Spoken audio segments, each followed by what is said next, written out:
The Antrim Junior Camogie team are heading to Croke Park this weekend to take part in the Glen Dimplex Premier Junior All-Ireland final against Armagh. It's been an incredible journey for a team in their first year together, and they are just 60 minutes away from securing an All-Ireland title. Having won the Intermediate All-Ireland last year and with securing a place in the Senior All-Ireland competition, a decision was made to help bridge the gap between minor and senior camogie in Antrim, and this junior team was born. It was difficult to know what to expect from this team, but they managed to perform well in the league. A win over Dublin was followed by close losses to eventual Division 3 winners Cavan and Sunday's opponents Armagh, before they finished on a high with a win over Carlow. In the Ulster Intermediate Championship, Antrim produced a fine display to get revenge on Cavan to set up a final against Armagh. The Saffrons got off to a good start, but the Orchard County recovered quickly and secured the Ulster title with another win over Antrim.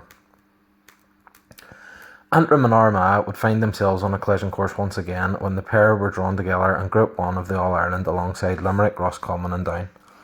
Antrim made a good start with big wins over Roscommon and Down before taking on Armagh and Dunloy.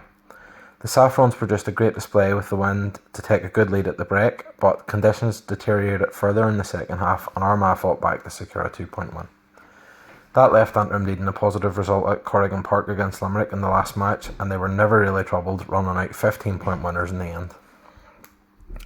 In the All-Ireland semi-final, Antrim took on Group 2 winners Clare and Tullamore County Offaly, and what transpired may well have been the best game of the season. At various points, both Antrim and Clare stared defeat in the face, with the Saffrons equalising at the death of regular time, and Clare returning the favour right at the end of extra time.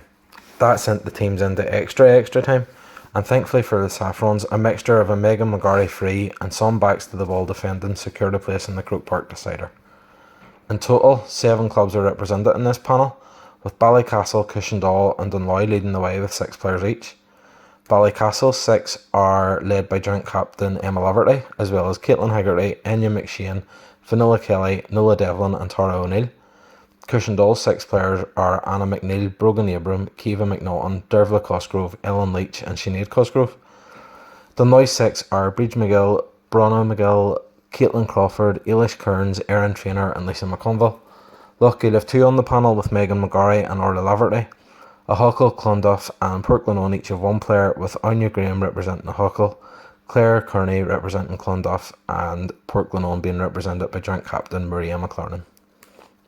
This match is an intriguing battle between 2 sides who come into the game in very different places. This is the 3rd year in a row that Armagh are playing in the decider at this level. In 2020 they beat Cavan at Breffni Park to win the title before falling to Wexford in last year's final at Croke Park.